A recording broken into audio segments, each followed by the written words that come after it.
Before we get started, here's just a little bit of information about myself. I am a staff attorney in PennFuture's Pocono office, and if you haven't met us before, PennFuture is a statewide membership-based nonprofit environmental advocacy organization.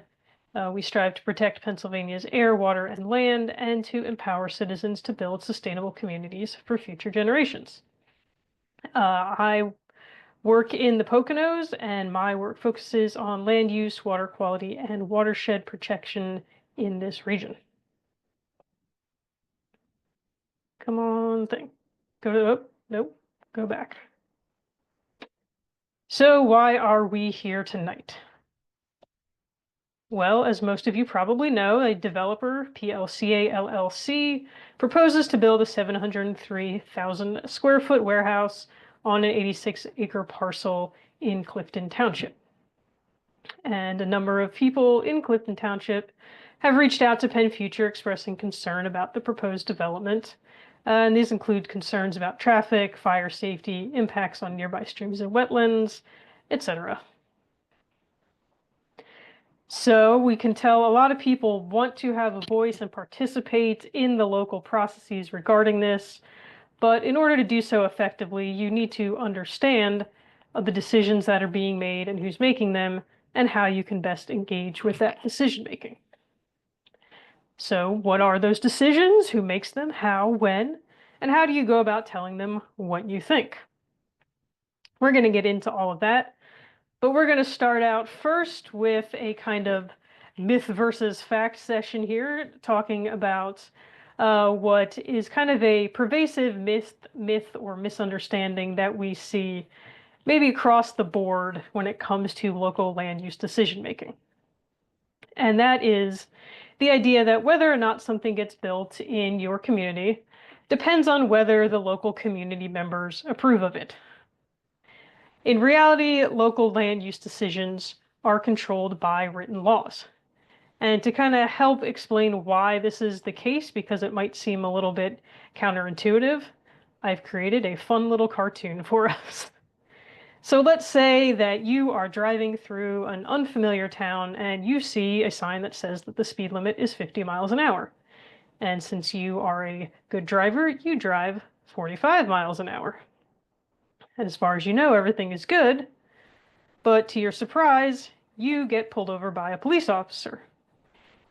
You, of course, are wondering, what's the problem, officer?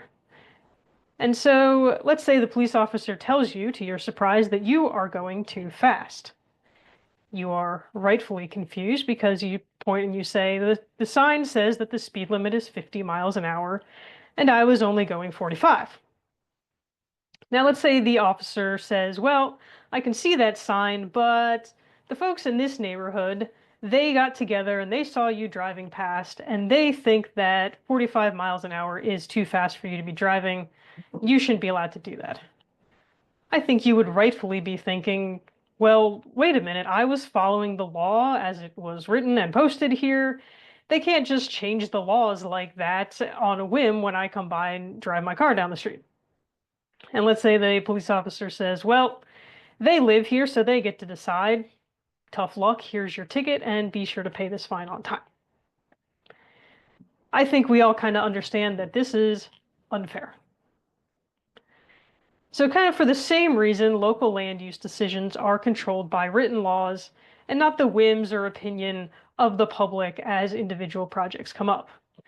People have the right to know, in this case, people being like landowners or developers, they have the right to know before they act whether their actions are lawful and to have clear standards to follow.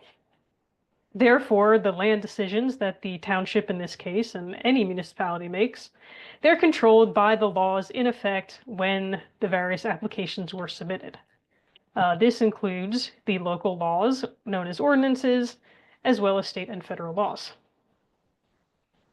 In the law, we call this due process. So here's another myth that we want to kind of dispel and address here. And that is that anytime a township body meets to discuss a land development, it's going to decide whether or not that development can be built. That like every meeting is kind of an all or nothing, yes or no. In reality, development proposals like the Pocono Logistics Warehouse require several different local approvals. So each meeting or hearing or series of meetings deals with only one of these different approvals. Developers must get all of the local and state approvals before beginning construction. So even if one process concludes, that does not mean that the entire project is approved. There are multiple steps. So it just so happens for this particular project, we have 3 different local approvals that are needed for this warehouse. We have a zoning variance, a conditional use approval, and a land development approval. It turns out that these 3 processes are kind of happening at the same time in this particular case. That's not always the case. Sometimes landowners or developers will do them sequentially, one after the other, but it's really up to them how they want to approach it. And for whatever reason, this developer has decided to do all of these processes kind of at the same time.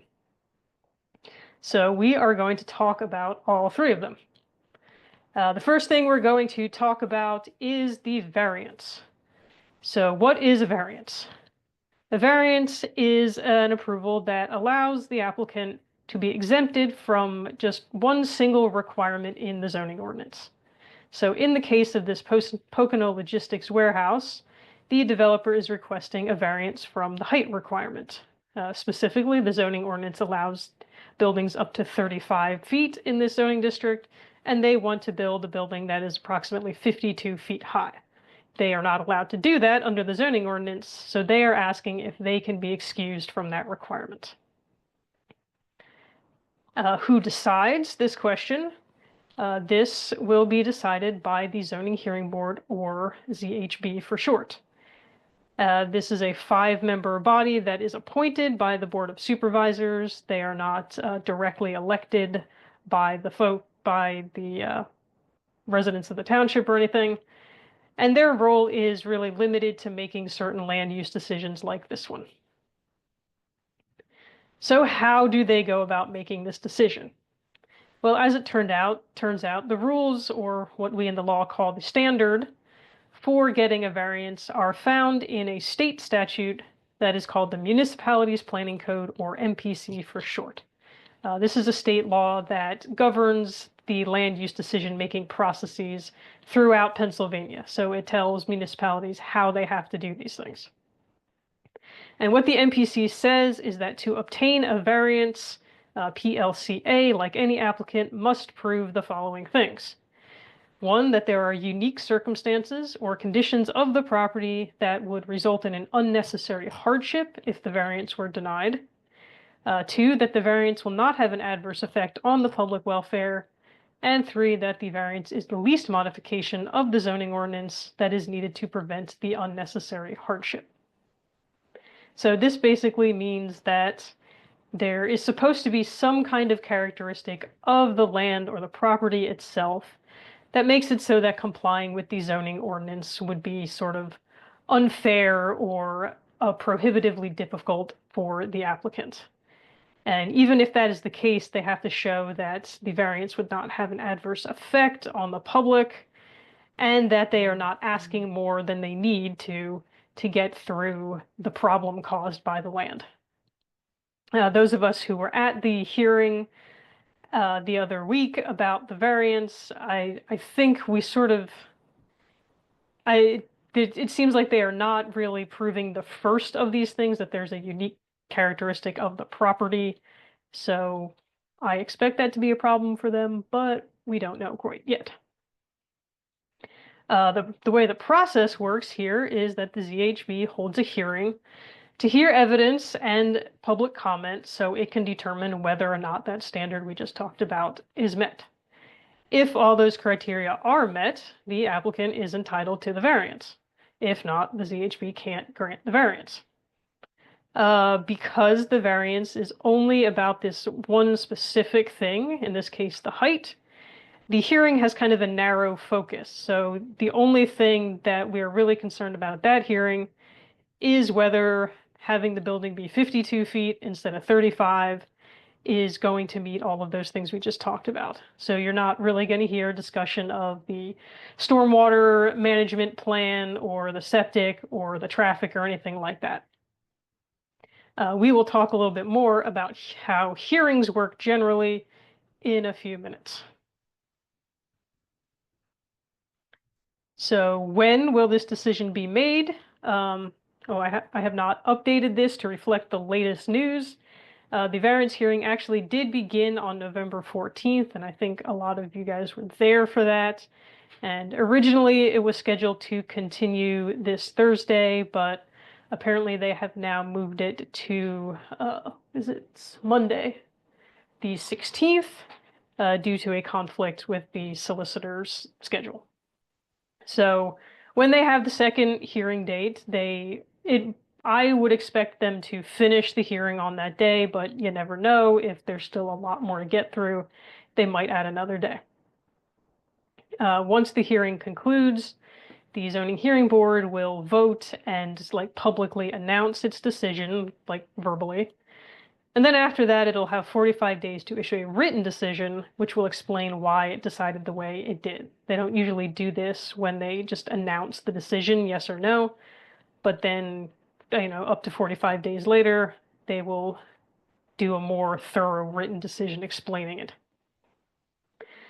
In this case, it's important to know that the denial of the variance does not mean that the project is legally prohibited from going forward. It just means that the building cannot be any taller than 35 feet. So legally, the developer could go forward as long as they, make a shorter building. But in this case, it's possible that the developer will just decide not to do so because they don't feel that it's economically feasible to build the project without the variance. That they kind of implied that at the hearing the other week, so we would have to see how things happen if the variance gets denied. So the next approval process that we are looking at for this particular project is a conditional use approval. So what is that? To understand what conditional uses are, we first must know what a use is in the world of zoning. So in the lingo of land use and zoning, a use is basically any purpose to which land can be put. So single-family home, restaurant, shopping mall, warehouse, park, and this can even include things that don't necessarily involve buildings or structures, such as agriculture, forestry, quarrying, etc. Basically, anything you can do with land is a land use. So a conditional use is a use that requires an extra approval step, which is a hearing before the Board of Supervisors, to ensure that the use will comply with the zoning ordinance. Uses that are not in this category of special uses, they can get approval from a zoning perspective from the zoning officer without involving the Board of Supervisors or a public hearing or anything like that. So this is really just an extra level of scrutiny from the Board of Supervisors and the public to ensure that the zoning ordinance is going to be met when this project is built. So conditional uses are usually uses that have the potential to create significant impacts on the surrounding community and/or environment, and that's why we have this extra step just to make sure everything is cool. The zoning ordinance dictates which uses are conditional uses, and that varies from municipality to municipality and even from zoning district to zoning district. And in Clifton Township, warehouses are conditional uses in the industrial district where this property is located. So that's why PLC needs to go through this process to get approval for its proposed warehouse. So how does this decision get made? This is actually one of the more sort of nuanced and complicated decisions that happens at the local level. Try boiling it down to the essentials. The focus at a conditional use hearing and the focus of this decision is essentially whether or not the proposal meets the requirements of the zoning ordinance.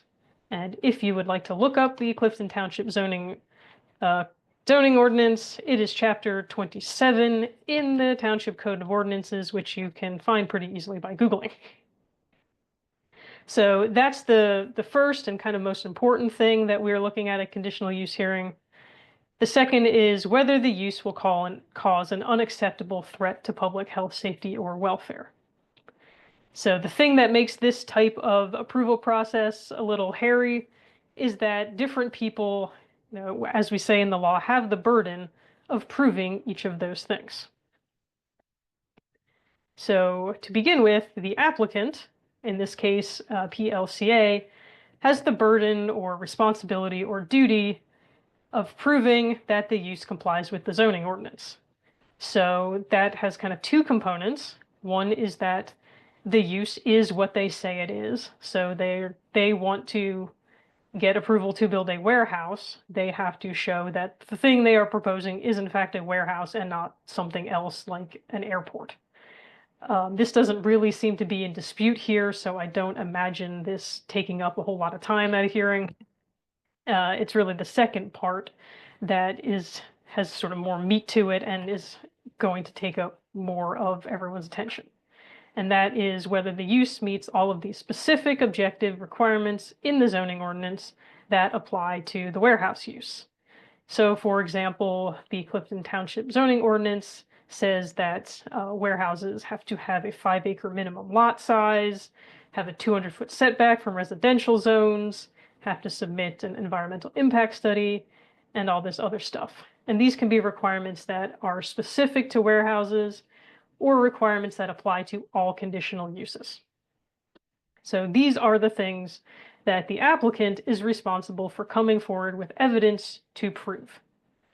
But you might notice that I specified that this is only the specific and objective requirements in the zoning ordinance.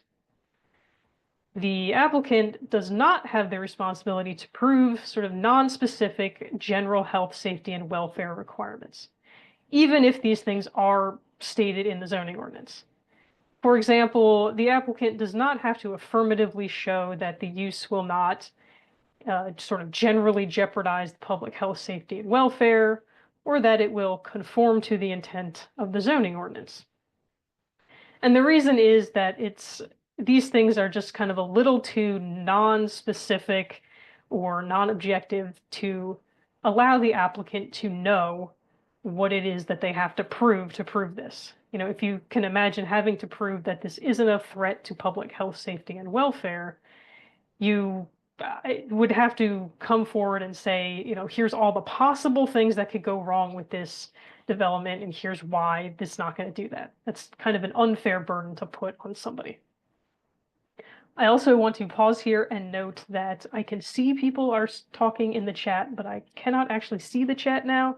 So I will look at that when we are all done with all of this. So it is assumed that if the use meets all of the specific requirements in the zoning ordinance, it will not be a threat to public health, safety, and welfare. And as we said, the applicant does not have to come forward to disprove sort of vague, generalized concerns about public health, safety, and welfare.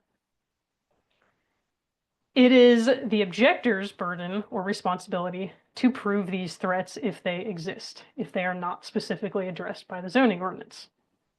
So here's where you folks come in. That is the burden that people have if they want to have something denied because it is a health, safety, and welfare concern.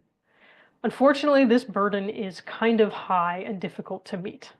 It is not enough to show that the use will have some impact, a negative impact on health, safety, or welfare. Objectors have to go further and show that there is a high probability that the impact from the use will be greater than the impact which normally results from that type of use, and that these impacts will pose a substantial threat to the health and safety of the community. In other words, objectors have to show not that any warehouse on this particular site would cause traffic or noise or light or whatever, but that this particular warehouse is somehow worse than a typical warehouse would be at this location. In addition, this has to be based on some kind of evidence and not just pure speculation. Again, I'm not going to lie, it is hard for people to prove this because it not only involves or requires a use to actually be kind of worse than the typical use there, but you also have to somehow come up with this evidence, which is hard to do without like experts or engineers and that kind of stuff. So it's unfortunate that this is how this works, but that is how it works. And this is kind of why we usually advise people, if they are looking to oppose a conditional use, that they spend time looking through the ordinance and trying to find something in there that the use isn't complying with, or that there can be an argument that it's not, because it's a little easier to prove that than to meet this high burden about the public health, safety, and welfare. On that uplifting note, we'll move on to when the decision is being made. The conditional use hearing for the warehouse is currently scheduled to begin at 7 o'clock on Thursday, December 19th at the municipal building. I believe the township might also offer a Zoom option, so we can keep an eye out for that. This hearing might take one day, or it could take a few days. It's rare that a conditional use hearing gets finished in one day. So I would expect the meeting or the hearing to start on the 19th and then probably have at least 1 or 2 more days scheduled after that to continue it. Like with the variance, once this is all done and everyone's presented their evidence and said their stuff, the board will announce its decision publicly. It'll take a vote and announce it. And then after that, they also have 45 days to issue a written decision explaining the rationale. One interesting feature of conditional uses is that if the board does approve the use, it has the option of attaching reasonable conditions. So these are requirements that go beyond what's required by the zoning ordinance, that are specific to this particular project, that are things that the board thinks that the development has to do to kind of mitigate or deal with some of the concerns that might arise from it. So examples of these might be like, the ordinance doesn't require a landscaping buffer, but we think that it's because the building is so big, there should be kind of a visual screen between the building and the road. I don't think that's actually the case here. I think that is actually required, but if it weren't, the board could attach that as a condition. So this is another thing that people can think about when participating in these hearings, that, oh, well, maybe if I don't have a good reason why this should be like totally denied, I might be able to think of a condition that would lessen the impact. So that is a thing to think about. And we will now move on to the third type of approval that we are looking at with this particular project, and that is the subdivision and land development approval. So what is that? This is an approval process that's required for almost all new development except for individual single-family homes. And it actually is sort of 2 different things that are typically considered at the same time.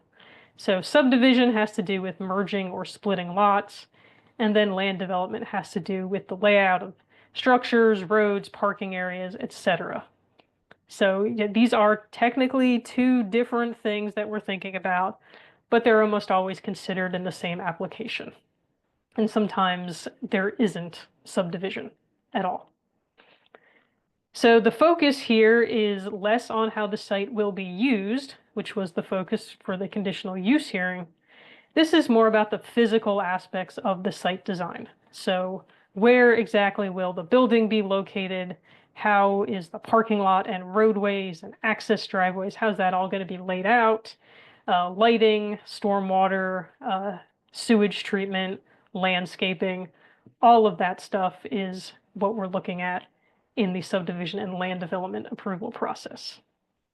This doesn't really deal with the details of actual building construction. So we're not going to be talking about like how big of a joist do we need inside the building or anything like that. It's mostly about the site itself and just kind of the general layout and where things are.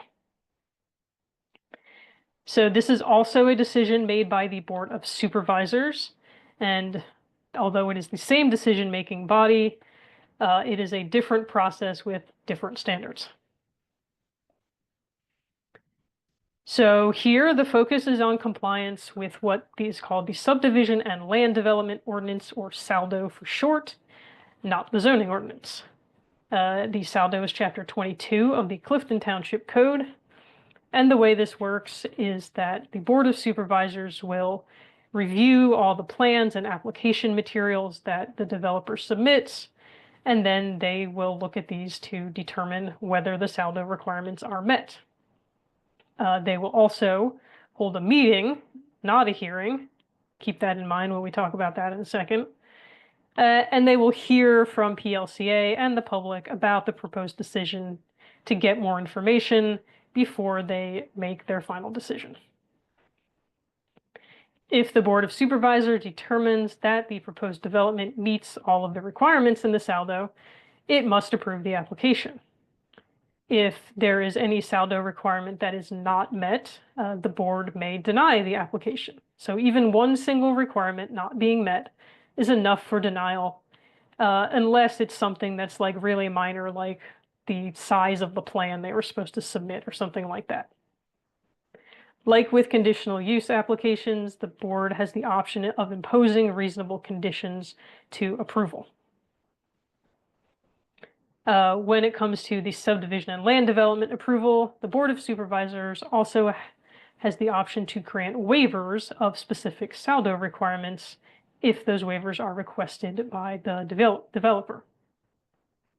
A waiver is similar in concept to a variance in that it is asking to be excused from a specific requirement in the SALDO. However, they are not the same thing, and the standard for a waiver is actually a little bit less difficult to meet. It doesn't have this requirement about like specifics, specific condition of the land or anything. The board can grant a SALDO waiver if there's literal compliance with the SALDO is unreasonable or causes undue hardship, or if there's an alternative that will provide equal or better results. So if the SALDO says like the driveway has to be located in this particular place, they might say, I would like a waiver because I can put the driveway somewhere else and that's just as good or better. I'm actually not sure if the developer has requested waivers for the land development application in this case, so we'll keep an eye out for that. When will this decision be made? The Board of Supervisors, to my knowledge, has not yet scheduled a meeting for this decision, so that is still TBD. This might occur at a regular monthly business meeting of the board or at a special meeting that is held just for this purpose. So you may have noticed that I've been talking for a while, and I've not mentioned one specific group of people that many of you have already kind of engaged with on this project. So now you're wondering, what's the deal with the Planning Commission? Don't worry, I'm going to tell you. The Planning Commission is yet another local group of people that in Clifton Township, I believe, consists of 4 members, and they, like the Zoning Hearing Board, are appointed by the Board of Supervisors and not elected. Their job when it comes to these types of land development applications is to kind of take a first look at them and to make recommendations to the Board of Supervisors. The number one thing to remember about the Planning Commission's role is that it is advisory only. This means that the Planning Commission does not make any final decisions about whether to grant or deny approval for anything. Its purpose is only to gather information, to engage in conversation with the developer, and then ultimately to make a recommendation to the Board of Supervisors, which the Board of Supervisors is free to take or ignore. So the way Planning Commission review typically works is that the Planning Commission will work with the township engineer to review the applications. The engineer will usually get it first and look at it and issue what is known as a comment letter, and that'll be given to the applicant and the Planning Commission. Comment letter is basically a list of the requirements that the application has to meet in either the zoning ordinance or the saldo or any other ordinance. And the engineer will go through and say which of those requirements are met and which are not met, and what the applicant might have to do to fix it if it's not meeting the requirements. Then usually they all get together at a meeting with the public, and the planning commission discusses these things with the applicant, and there's like a back and forth about how the application might need to get changed to comply with the ordinance.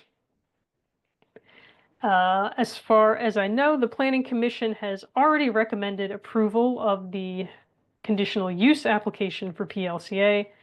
It is, however, still reviewing the land development application. I believe they've reviewed it at one meeting already, but they are going to come back and give it another look after the developer makes some changes. So I have been talking here about meetings and hearings, and I hope I've been careful about using the right word in the right context, because there's actually a difference between these things and it matters. So a meeting is any gathering of a government body held for the purpose of deliberating official business or taking official action. That's like the official legal definition of a meeting.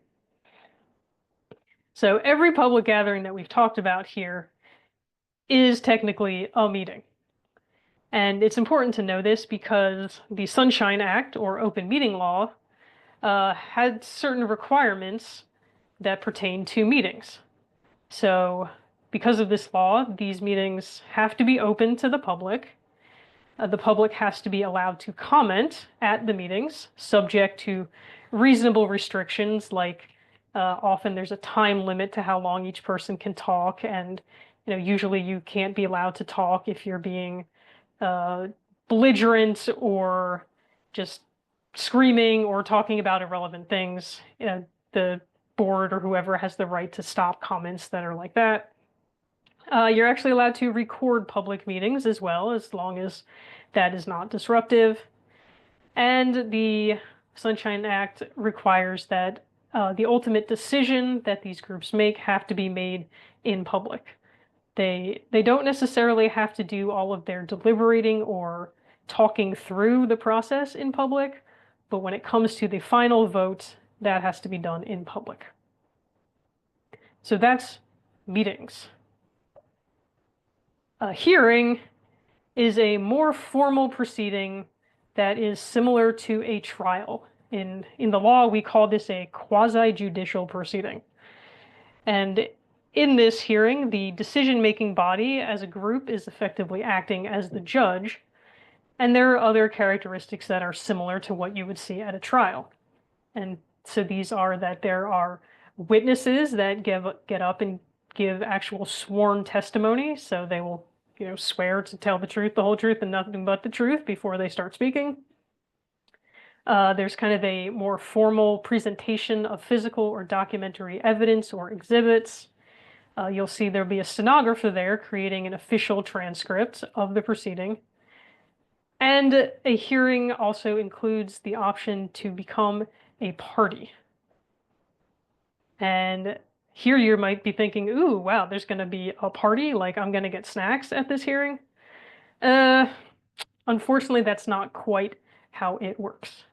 A party, in this context, is a person, and it's somebody who's affected by the matter being decided in a way that goes beyond the effect on the general public. And because this person is going to be especially affected, that person has the right to request special rights during the hearing. Now, these rights are things like the right to question or cross-examine the applicant's witnesses or any other witnesses that people present. Parties can present their own witnesses and exhibits if they have them. They can make arguments either verbally or in writing, depending on how the decision-making body wants to receive those arguments. Receive communications between the decision-making body and other parties, and to appeal the ultimate decision. And that's kind of an important fact, that only people who are parties to the local hearing have the right to then challenge that if it doesn't go their way, and to go to court and say, I want this decision to be overturned. Usually, parties are landowners or residents who live very close to the property being discussed. Technically, it is possible for somebody to prove that they will experience an impact that goes beyond the effect on the general public who don't live right close nearby, but it's really not often the case. This usually hinges on how close do you live to the thing. The way this works is that at the beginning of the hearing, usually the board or the solicitor will get up and say, okay, who wants to be a party? And then anybody who thinks they should be a party will get up and say, I want to be a party. And then there's usually some questions about, like, who are you? Where do you live? What is your interest here? And the board will vote on whether or not that person can become a party. I think they kind of started doing this at the ZHB hearing the other week, and things kind of went off the rails and it didn't quite go like it should. Oh, I should also mention, since we're talking about that hearing, one thing that I think was a little bit unclear is that becoming a party does not obligate you to participate in any kind of future legal action. So the solicitor, I think, kind of made it sound like, well, if you become a party and then somebody appeals this decision, you're going to get dragged into court against your will and suddenly you're going to be in a lawsuit. That's not really the case. It's always optional whether you participate in any kind of appeal. So that being said, it's not necessary to become a party if all you want to do or all you have the ability to do is make public comment. If you don't have any interest or ability to do any of these other things, then you don't need to become a party because you will have the option of making public comment. So let's talk a little bit about who the people are that you might be seeing at a meeting or hearing. First is obviously the decision-making body, the various groups of people we just talked about. They generally sit at the table in the front of the room, and they are the ones who are ultimately going to be making the decision. So in the case of the conditional use or land use approvals, the Board of Supervisors will be making the final decision. The variance, it'll be the Zoning Hearing Board. And the Planning Commission, they will ultimately vote on whether to make a recommendation, not a final actual decision. The next person you will see at these hearings and meetings is the solicitor. The solicitor is the attorney for the decision-making body. I don't know why this is the special word we gave to this particular group of lawyers, but it's just the lawyer who represents who are, the Board of Supervisors, the Zoning Hearing Board, whoever. This person's job is to give the decision-making body legal advice about how to conduct the meeting or hearing and how to go about making the decision. So, like, what's the legal standard? What can you consider? This person does not make decisions or tell the board what to decide. They're responsible for just telling them how to go through the process. As we saw at the Zoning Hearing Board hearing the other week, the solicitor will often take the lead in running the hearing. So kind of announcing what's going on, saying what's going to happen next, saying, okay, call your next witness, that kind of thing. And that's just because this is the person who likely has the most experience with how this process is supposed to be run. This doesn't mean that they are making decisions. They're just kind of directing traffic, essentially. The solicitor for the Board of Supervisors in Clifton Townships is Jeff Worthington, and the ZHB solicitor for the PLCA matter was originally Clark Connor, but as I understand it, he's had some health concerns, so he is going to be replaced by the Nunavik Law Office going forward. And again, the solicitor does not vote on any decision. They only advise the board. Another person that you are likely to see at these meetings or hearings is the township secretary. And she is a township employee who's basically responsible for various tasks that are related to the day-to-day running of the township. And the role for the secretary at a public meeting or hearing might include things like providing information to the decision-making body, like having copies of things and handing them out, that kind of thing. Ensuring that the meeting runs smoothly, like we've hit everything that's on the agenda. and keeping minutes. You might also see the township engineer, who we talked about briefly before.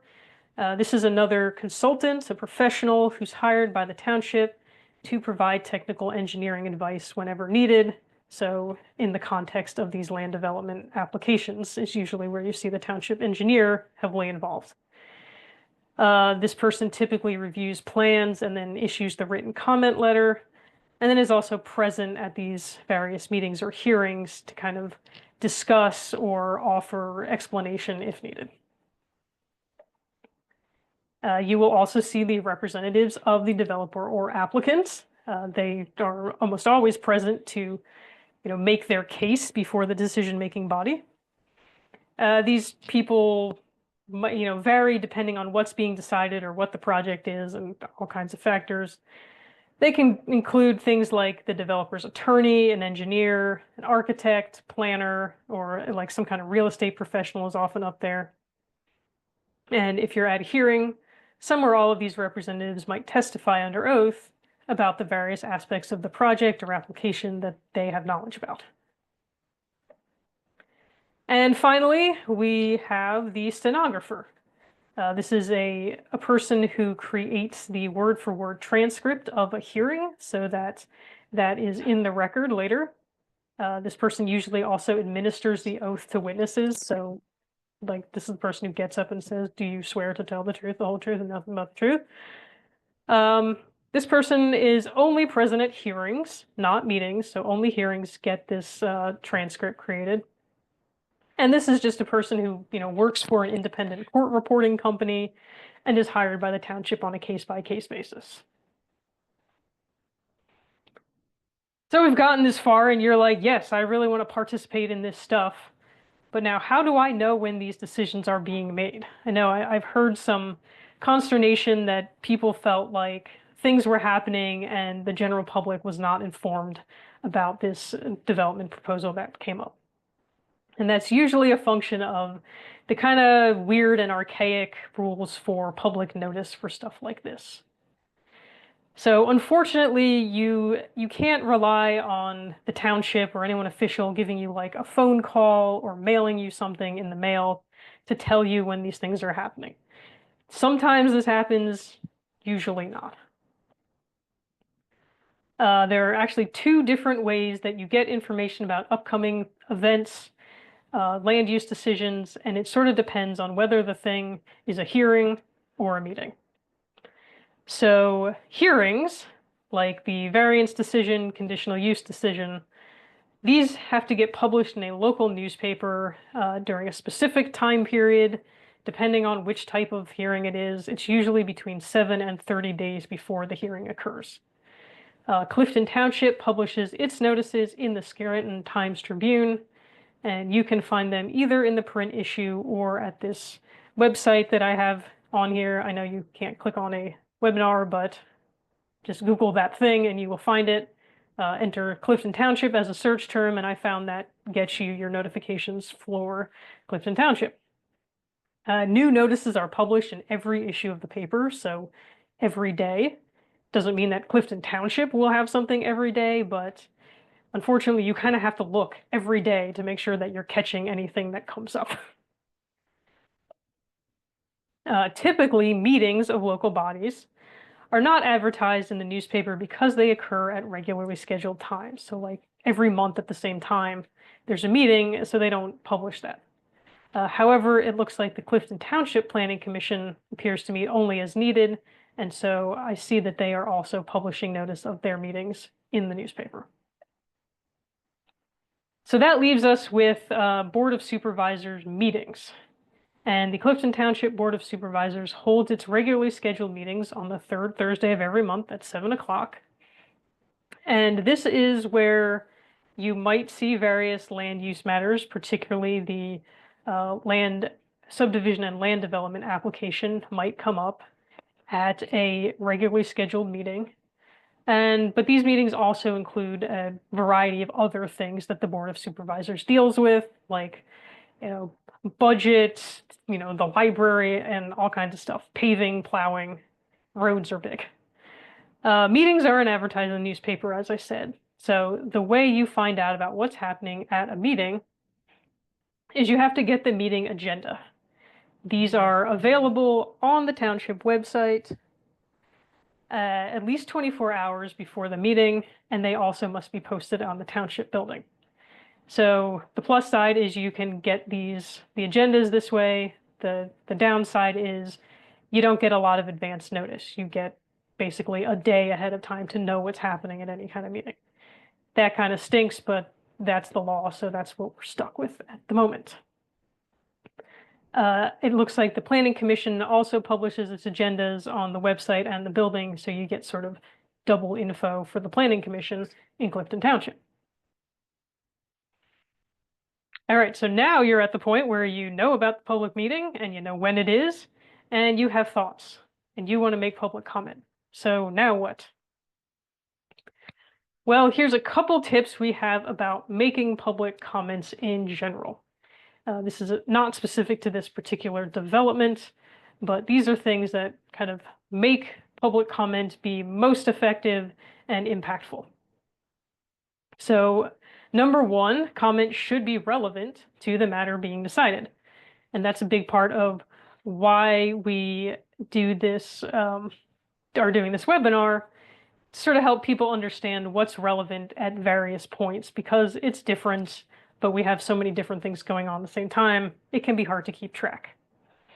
So you want to remember, like, if you're commenting at the zoning hearing board about the variance, you want to focus on the height variance. You don't want to be talking about the septic or the stormwater management or traffic or anything like that, because most of that's not going to be relevant to whether or not a height variance should be granted.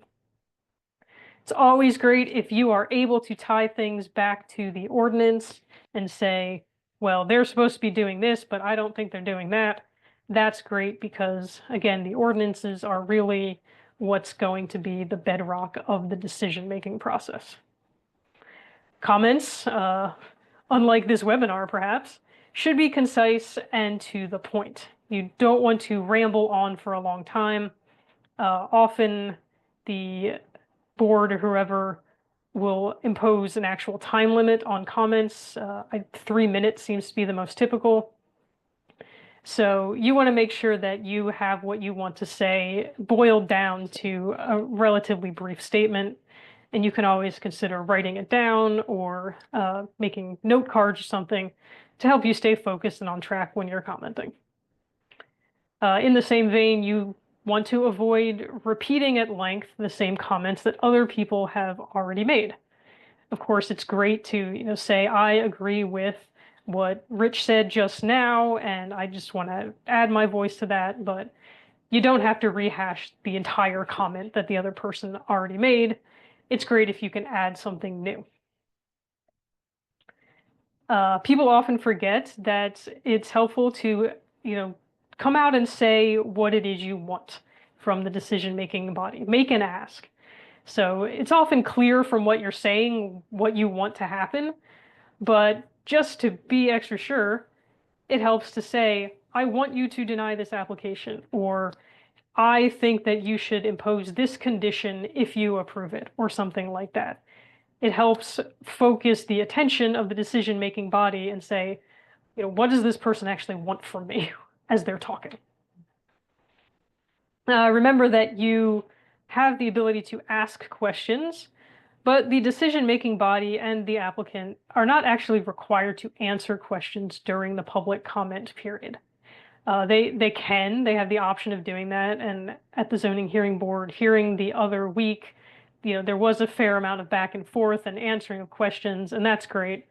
It doesn't always go that way, and that often frustrates people because they're kind of expecting more of a conversation, when in reality the public comment they're allowed to sort of limit that to just letting you talk and receiving the information from you.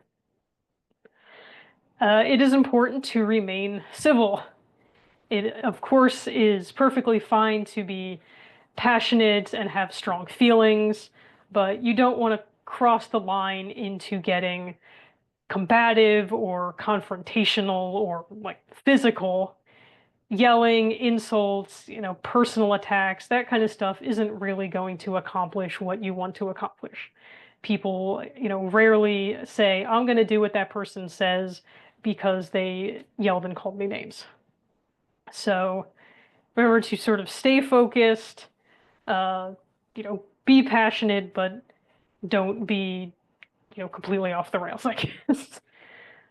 You can also consider submitting written comments in addition to or instead of verbal comments. This is an option for if just feel like you're not comfortable speaking publicly, you feel like you express yourself better in writing, or you, for whatever reason, are not able to make the meeting. So, for instance, I submitted written comments for the zoning hearing board because when the meeting was originally scheduled for this Thursday, I wasn't going to be able to come because I had another commitment. So that's always an option. You can email things to the township office, to the secretary, and ask that she pass it along to the relevant board or group of people, and that's totally an option as well. All right, so now we're thinking, so if the township does grant all of these applications we talked about, does that mean the project gets to be built? Well, not exactly. In addition to the township approvals that we've been talking about here, they're also going to need several approvals from state agencies. These include what is very catchingly called the National Pollutant Discharge Elimination System, or NPDES permit, that is issued by the Department of Environmental Protection, and that has to do with the proposed stormwater management system and whether it will effectively prevent degradation of the stream and wetlands that are near the property.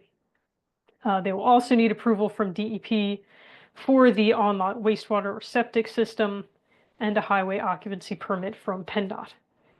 The details of how all these permits work is beyond the scope of what we're talking about tonight, but I just want people to know that those are there. They're also going to have to get these things, and to talk a little bit about how this interacts with the local approval process. So the state approval processes, these are independent from the township's approval process. And this means that they are not, there's no specific timing that they have to do. The developers can get these permits before, after, or kind of in parallel or tandem with the local approval process. It looks like in this case, they are doing some of these permits, like they've started the process for the highway occupancy permit and the NPDES permit and that kind of stuff. But they will ultimately have to have all of these approvals before they can construct the project. But this doesn't mean that they have to have them in hand before they get the local approvals. The township is actually not allowed to withhold local approvals simply because the developer doesn't have their state permits in hand at that time. There's a whole complicated legal explanation for this, and I'll spare everybody, but just know that that's how it works.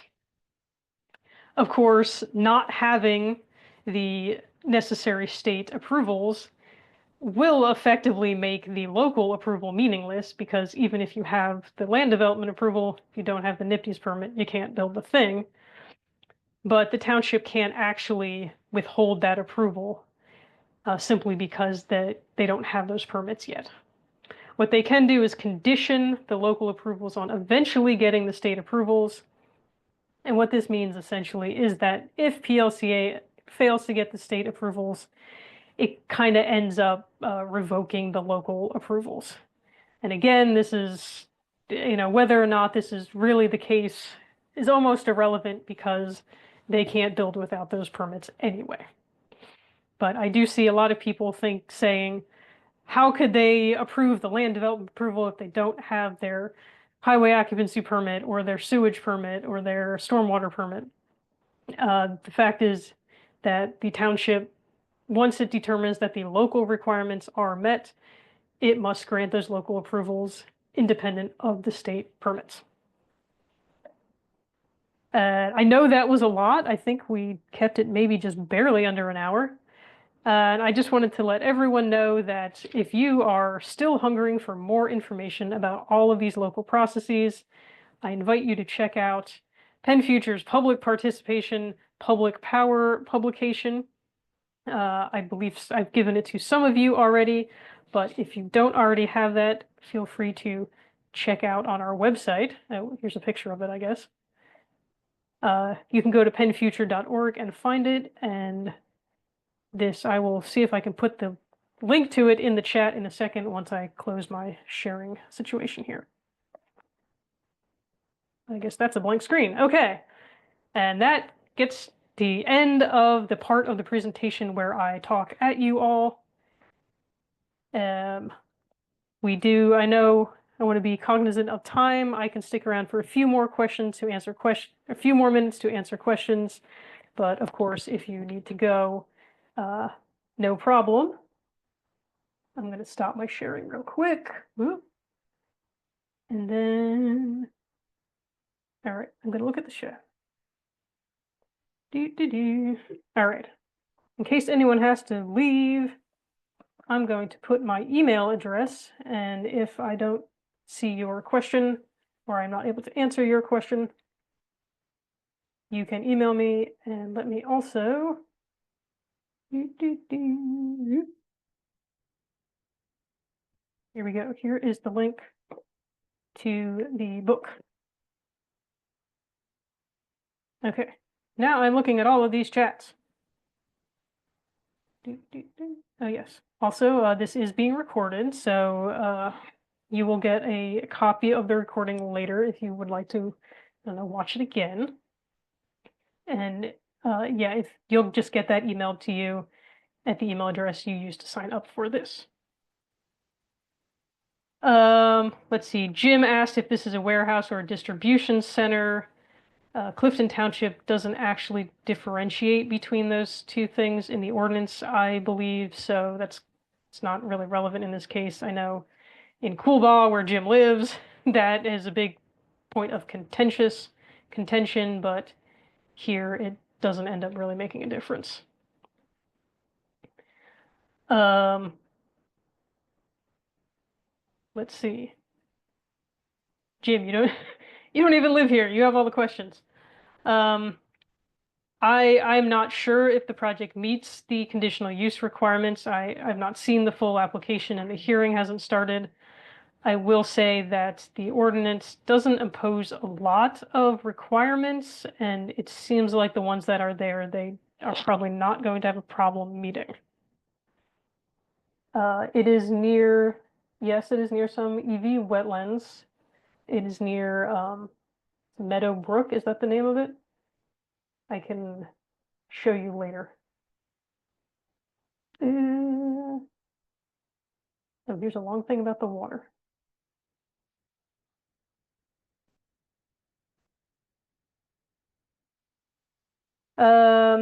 Yes, there was a lot of discussion about the height of the building and whether the fire department has the necessary equipment to deal with that.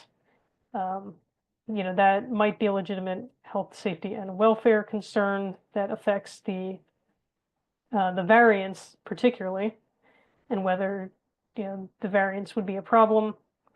I think that seems to be an issue that is pretty well handled by other folks in the community, so I haven't gotten too involved with that. Objectors own question, do objectors only have until December 19th to prepare a document denouncing the negative impact of the warehouse? December 19th is when the conditional use hearing will begin. I think it's highly unlikely that it will end on that date, and so they will probably schedule another hearing, probably a month out or something. So you might have more time, but definitely if you are considering preparing something, I would do it sooner rather than later, because you don't actually know how much time the hearing will take, and it's hard to say, oh wait, don't conclude the hearing, I was going to do something later.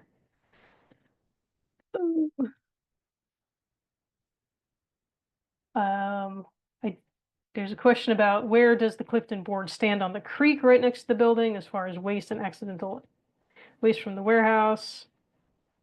I do not know the answer to that. Here's a question about will there be any discussion or studies on endangered species, as well as possible contamination of the Lehigh headwaters. As far as endangered species, as far as I know, the developer did do what's called the a PINDI receipt study, Pennsylvania National Diversity Index, which is like a thing you do. You go on a map and you see whether there are any endangered or threatened species in a specific area, and if there is, various state agencies tell you what you're supposed to do about that. If I remember correctly, their PINDI study did not actually turn up with any endangered or threatened species impacts, so that's unlikely to be an issue.